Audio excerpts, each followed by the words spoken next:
नमस्कार, मैं हूं सुधांशु कुमार। आप देख रहे हैं एसपी हब यूट्यूब चैनल। आज का हम लोग का टॉपिक रहेगा भूगोल से संबंधित मृदा। मृदा किसे कहते हैं, यानी मिट्टी, और उसके कितने प्रकार हैं, कौन कौन से मिट्टी में क्या क्या पाए जाते हैं, कौन से तत्व होते हैं, और कौन से मिट्टी में कौन सी फसल उगाई जाती है, भारत में किन किन क्षेत्रों में कौन कौन सी मृदा पाई जाती है, उसके बारे में देखेंगे। और झारखंड को भी हम लोग देखेंगे कि झारखंड में कौन सी मिट्टी मुख्यतः से पाई जाती है। आइए शुरुआत करते हैं। मृदा पृथ्वी के ऊपरी सतह पर मोटे, मध्यम और बारीक कार्बनिक तथा अकार्बनिक मिश्रित कणों को मृदा कहते हैं। मृदा सैल, मलबा और जैव सामग्री का सम्मिश्रण होती है जो पृथ्वी की सतह पर विकसित होते हैं। यानी मृदा में पत्थर के टुकड़े, उससे उसका मलबा और कुछ जैविक जो विनिष्ट हो चुके हैं वैसी सामग्री का मिश्रण होता है। मृदा के प्रकार के बारे में देखेंगे तो मृदा मुख्यतः 8 प्रकार से है। पहला है जलोढ़ मिट्टी, काली मिट्टी, लाल एवं पीली मिट्टी, लैटराइट मिट्टी, शुष्क मिट्टी, लवण मिट्टी, पीटमय मिट्टी या जैव मृदा और वन मृदा। सबसे पहले देखेंगे जलोढ़ मिट्टी किसे कहते हैं। जलोढ़ मिट्टी को दोमट मिट्टी भी कहा जाता है। भारत के कुल क्षेत्रफल का लगभग 40% जलोढ़ मिट्टी का निर्माण नदियों के निक्षेपण से होता है। जलोढ़ मिट्टी में नाइट्रोजन और फास्फोरस की मात्रा कम होती है। जलोढ़ मिट्टी में पोटास एवं चूना की पर्याप्त मात्रा होती है।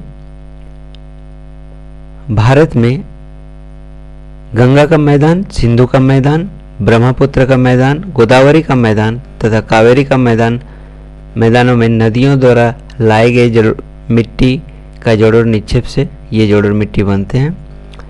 जलोढ़ की मिट्टी गेहूं की फसल के लिए उत्तम माना जाता है। इसके अलावा इसमें धान और आलू की भी खेती की जाती है। जलोढ़ मिट्टी का निर्माण बालुई मिट्टी एवं चिकनी मिट्टी के मिलने से हुई है। जलोढ़ मिट्टी में ही बांगर और खादर मिट्टी आते हैं।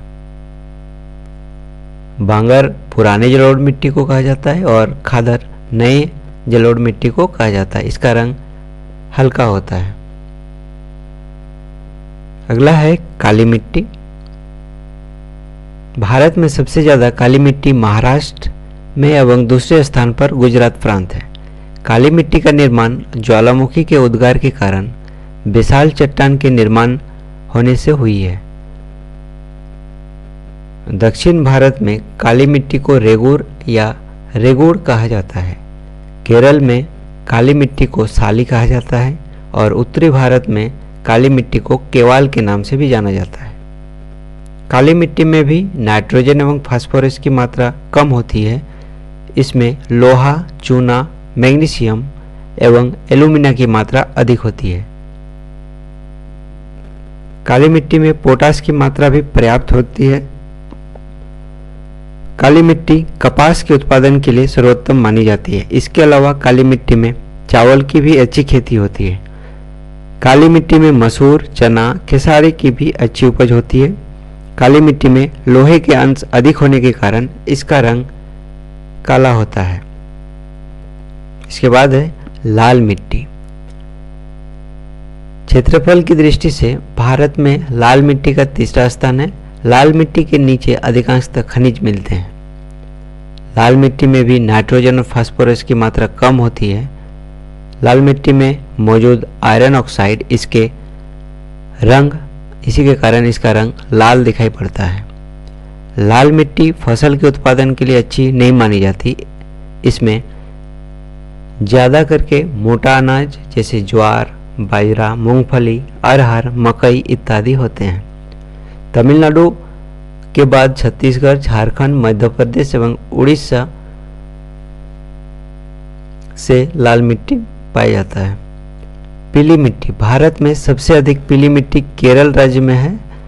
जिस क्षेत्र में लाल मिट्टी होते हैं एवं उस मिट्टी में अधिक वर्षा होती है तो अधिक वर्षा के कारण लाल मिट्टी के रासायनिक तत्व अलग हो जाता है, जिसमें उस मिट्टी का रंग पीला दिखाई देने लगता है।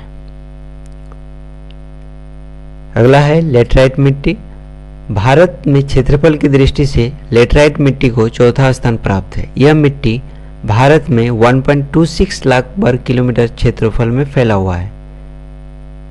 लेटराइट मिट्टी में लो ऑक्साइड एवं एल्युमिनियम ऑक्साइड की मात्रा अधिक होती है, लेकिन नाइट्रोजन, फास्फोरस, पोटास और चूना एवं कार्बनिक तत्वों की कमी पाई जाती है। लेटराइट मिट्टी चाय एवं कॉफ़ी फसल के लिए सबसे अच्छी मानी जाती है। भारत में लेटराइट मिट्टी असम, कर्नाटक एवं तमिलनाडु राज्य में अधिक मात्रा में पाए जाते हैं। यह मिट्टी पहाड़ी एवं पठारी क्षेत्र में पाए जाते हैं।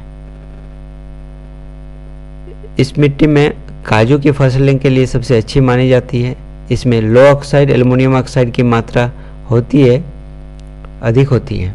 इस मिट्टी का रंग भी लाल होती है। यह मिट्टी सबसे ज़्यादा केरल में पाई जाती है। अगला है पर्वतीय मिट्टी। पर्वतीय मिट्टी में कंकड़ एवं पत्थर की मात्रा अधिक होती है। पर्वतीय मिट्टी में भी पोटास और फास्फोरस एवं चूने की कमी होती है। पहाड़ी क्षेत्र में खास करके बागवानी कृषि होती है। पहाड़ी क्षेत्र में ही झूम खेती होती है। झूम खेती सबसे ज़्यादा नागालैंड में की जाती है। पर्वतीय क्षेत्र में सबसे ज़्यादा गरम मसाले की खेती की जाती है। शुष्क एवं मरुस्थलीय मिट्टी। शुष्क एवं मरुस्थलीय मिट्टी में घुलनशील लवण एवं फास्फोरस की मात्रा अधिक होती है। इस मिट्टी में नाइट्रोजन एवं कार्बनिक तत्वों की मात्रा कम होती है। यह मिट्टी तेलहन के उत्पादन के लिए अधिक उपयुक्त मानी जाती है।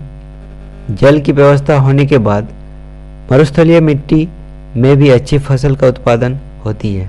इस मिट्टी में तिलहन के अलावा ज्वार, बाजरा एवं रागी की खेती होती है। यह सबसे कम उपजाऊ होती है। अगला है लवणीय मिट्टी या क्षारीय मिट्टी। लवणीय मिट्टी को क्षारीय मिट्टी, रेह मिट्टी या ऊसर मिट्टी एवं कल्लर मिट्टी के नाम से भी जाना जाता है। क्षारीय मिट्टी वैसे क्षेत्रों में पाए जाते हैं जहां पर जल की निकास की सुविधा नहीं होती है। वैसे क्षेत्रों की मिट्टी में सोडियम, कैल्शियम एवं मैग्नीशियम की मात्रा बढ़ जाती है, जिससे वह मिट्टी क्षारीय हो जाती है। क्षारीय मिट्टी का निर्माण समुद्र तटीय मैदान में अधिक होती है। इसमें नाइट्रोजन की मात्रा कम होती है। अगला है जैविक मिट्टी यानी पीट मिट्टी। जैविक मिट्टी को दलदली मिट्टी के नाम से भी जाना जाता है। भारत में दलदली मिट्टी का क्षेत्र केरल, उत्तराखंड एवं पश्चिम बंगाल में पाए जाते हैं। दलदली मिट्टी में भी फास्फोरस एवं पोटास की मात्रा कम होती है, लेकिन लवण की मात्रा अधिक होती है। दलदली मिट्टी भी फसल उत्पादन के लिए अच्छी मानी जाती है।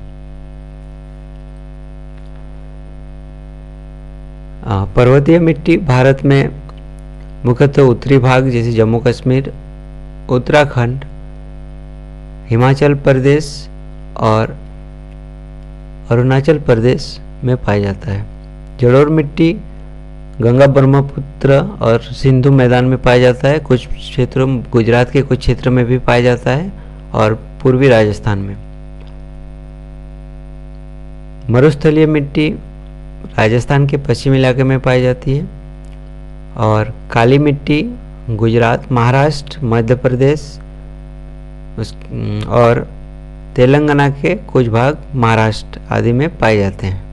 लाल मिट्टी सबसे अधिक क्षेत्रों में मिलता है, जैसे झारखंड, छत्तीसगढ़, उड़ीसा, आंध्र प्रदेश, तेलंगाना, तमिलनाडु, महाराष्ट्र, कर्नाटक के कुछ क्षेत्रों में तथा उत्तर पूर्वी राज्य जैसे नागालैंड, मणिपुर, मिजोरम आदि क्षेत्रों में पाए जाते हैं।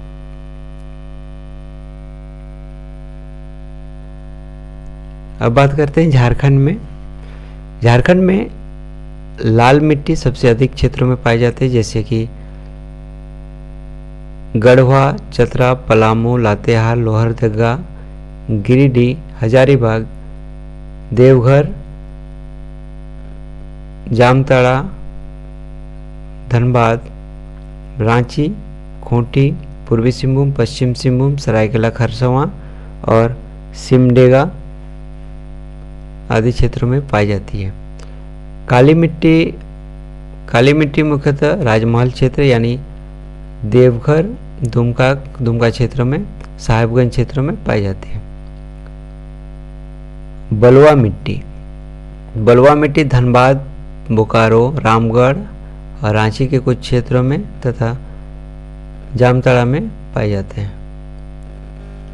लेटेराइट मिट्टी झारखंड के पश्चिमी क्षेत्र जैसे गुमला, लातेहार तथा पलामू के कुछ क्षेत्रों में और पूर्वी भाग में जैसे साहिबगंज, पाकुड़, गोड्डा आदि क्षेत्रों में पाया जाता है। जलोढ़ मिट्टी मुख्यतः झारखंड के उत्तरी क्षेत्रों में पाए जाते हैं। चतरा के कुछ क्षेत्र, पलामू के कुछ क्षेत्र, कोडरमा के कुछ क्षेत्र तथा साहिबगंज, गोड्डा आदि क्षेत्रों में पाया जाता है। यहीं पर वीडियो समाप्त होता है। अच्छा लगे तो चैनल को लाइक करें, सब्सक्राइब करें, शेयर करें। धन्यवाद।